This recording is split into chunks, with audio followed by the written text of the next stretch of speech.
हापुड़ में उत्तर प्रदेश पुलिस ने वकील प्रदर्शन कर रहे वकीलों एक वकील के समर्थन में उसके खिलाफ फर्जी मुकदमा कायम हुआ था। उसके समर्थन में प्रदर्शन कर रहे वकीलों को पुलिस ने जानवरों की तरह बेरहमी से पीटा था। तमाम वकील उसमें घायल हुए, तमाम लोग गंभीरता से घायल हुए और उसके विरोध में उत्तर प्रदेश के वकील जो है वो आंदोलनरत हो गए। उत्तर प्रदेश बार काउंसिल ने भी हड़ताल का आह्वान किया। हालांकि बीच में बार काउंसिल को लगा कि वापस करेगी, लेकिन वकीलों का इतना दबाव था कि बार काउंसिल अगर वापस भी कर ले हड़ताल तो वो मानेंगे नहीं।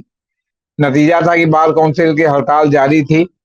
अंत में राज्य सरकार झुकी और झुकने के बाद उसने जो इनकी 5 सूत्री मांग थी उस सब मान लिया। वहां से जितना ट्रांसफर ये चाहते थे ट्रांसफर किया। जो पुलिसकर्मी दोषी थे उनको जो है मतलब जो आरोपी हैं उनको जो है सस्पेंड किया और जो वकीलों पर जो है तमाम मुकदमे पूरे प्रदेश में जो है वो हो गए थे उसको जो है क्या कहते हैं वो वापस लेने का जो है वो दिया। ये सब काम हुआ और 15 दिन तक कोर्ट बंद थी। एक भी जमानत 15 दिन में नहीं हुई। हाई कोर्ट में जमानत अर्जियों की ढेर लग गई है। जिला कचहरियों में भी हड़ताल होने के कारण वहां भी जमानत की सुनवाई नहीं हुई। और अगर एक दिन भी कोई आदमी बिना जमानत के जिसको जमानत मिल सकती है अगर जेल में है तो ये उसके साथ बहुत बड़ा अन्याय है। लेकिन अब सवाल इस बात का है कि इसके दोनों पहलू हैं। अगर वकीलों ने हड़ताल नहीं की होती तो सरकार उनकी ये बात मानती नहीं जो उन्होंने उसने माना है आज।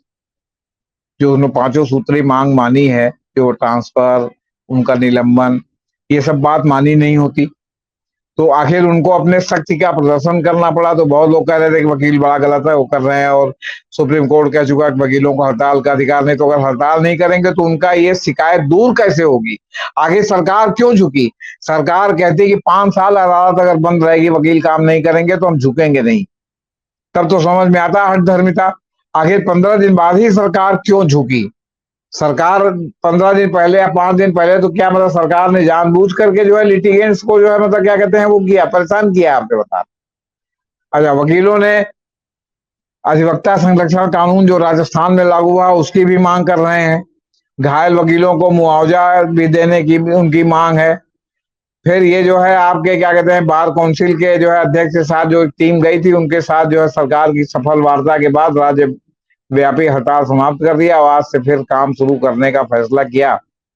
और रात तक ये खबर आ जाएगी पूरे प्रदेश में। अगर आज जहां काम शुरू हुआ हुआ नहीं तो ये खबर पहुंचते पहुंचते हो सकता है कि कल से काम शुरू हो। लेकिन अदालतें जो है नॉर्मल उस पर आ जाएंगी और सोमवार से अगर कोई अप्रिय बात नहीं हुई तो सोमवार से बिल्कुल पूरे मतलब नॉर्मल उसके साथ जो है अदालतें चलेंगी। अब आज तो शुक्रवार है, कल एक शनिवार है तो आज और कल 2 दिन का तो एक मान लीजिए ग्रेस पीरियड है। लेकिन बहरहाल आज से अदालतें जो है वो काम कर रही हैं और अदालतों का वो समाप्त वो हो गया क्या कहते हैं हड़ताल समाप्त हो गई। लेकिन इसमें राज्य सरकार की भूमिका पर भी सवाल उठ रहा है कि ये हड़ताल 5 दिन बाद ही समाप्त कर सकती थी। जब वकीलों में ने और bar council of Uttar Pradesh ने यह हड़ताल किया, तमाम जगह जो है आपके मुख्यमंत्री और इनके पुतले फूके गए, तमाम जगह विरोध प्रदर्शन हुआ। लखनऊ में भी वकीलों ने विरोध प्रदर्शन किया, प्रयागराज में किया, कहाँ नहीं किया। तो इतना विरोध होने के बावजूद ये हठधर्मिता की मतलब एन के एन प्रकार है खत्म हो जाए।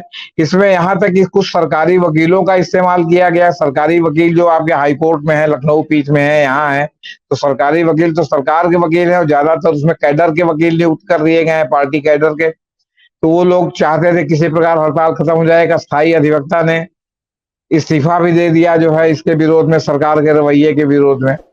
तो कहने का मतलब है कि वकीलों को दो फाड़ करने की भी कोशिश की, लेकिन जो बाई एंड लार्ज जो वकीलों का बड़ा भाग समुदाय था वो सब जो है उसके पक्ष में था कि नहीं इसमें निर्णायक रूप से कुछ ना कुछ होना चाहिए।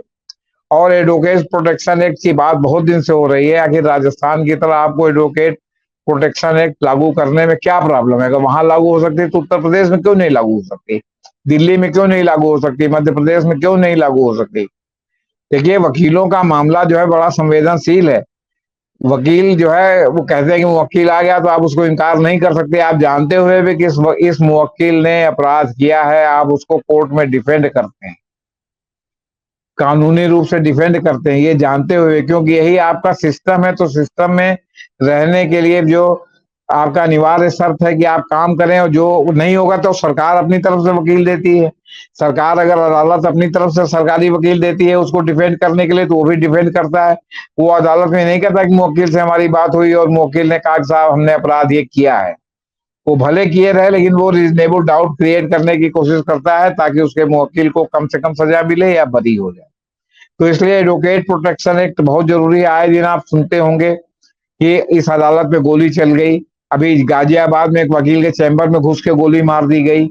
तो इन सब चीजों के में एडवोकेट प्रोटेक्शन एक बहुत ही जरूरी चीज है जिसको कि लागू होना चाहिए। और कभी भी इस तरह के मामले में सरकार को आगे बढ़ के समस्या का जल्दी से जल्दी समाधान करना चाहिए, क्योंकि बातकारियों का हित जो है इसमें सबसे ज्यादा प्रभावित होता है ना। यहाँ तक कि एक दिन इलाहाबाद हाई कोर्ट ने यहाँ तक कहा था कि जो है क्या कहते हैं, हम रोजी रोटी कमाने के लिए जो है अदालत में नहीं बैठे हैं, ना वकील के रूप में, ना जज के रूप में, नहीं है। हम जो है जनता को न्याय दिलाने के लिए बैठे हुए हैं, इसलिए इन सब चीजों का हड़ताल वगैरह का कोई मतलब नहीं है। इसके बावजूद अंततः उत्तर प्रदेश सरकार को झुकना पड़ा, वार्ता करनी पड़ी, और वार्ता की सफल समाप्ति के बाद आज हड़ताल वापस ले ली। तो मैं ये अनुरोध करना चाहूंगा कि आइंदा इस तरह की कोई हरकत हो ना हो। सब जिला प्रमुखों को, पुलिस प्रमुखों को निर्देश दिया जाए कि कम से कम वो जो है वो करें, और वो जो है आपका क्या कहते हैं बल प्रयोग करें। और शांतिपूर्ण प्रदर्शन का, जब सुप्रीम कोर्ट कह चुका है कि आपको शांतिपूर्ण प्रदर्शन करने का अधिकार है, जब तक आप कोई हिंसा न करें, तब तक जो शांतिपूर्ण प्रदर्शन हो रहा है उस प्रदर्शन को ग्रेसफुली स्वीकार करें, वो चाहे जिसके खिलाफ हो। तो ये सब अपनी स्थिति पैदा न हो, ना वकीलों का नुकसान हो, ना न्यायालय की गरिमा कम हो, न प्रदेश सरकार के इकबाल पर प्रभाव पड़े, और न ही वादकारियों का जो है इंटरेस्ट प्रभावित।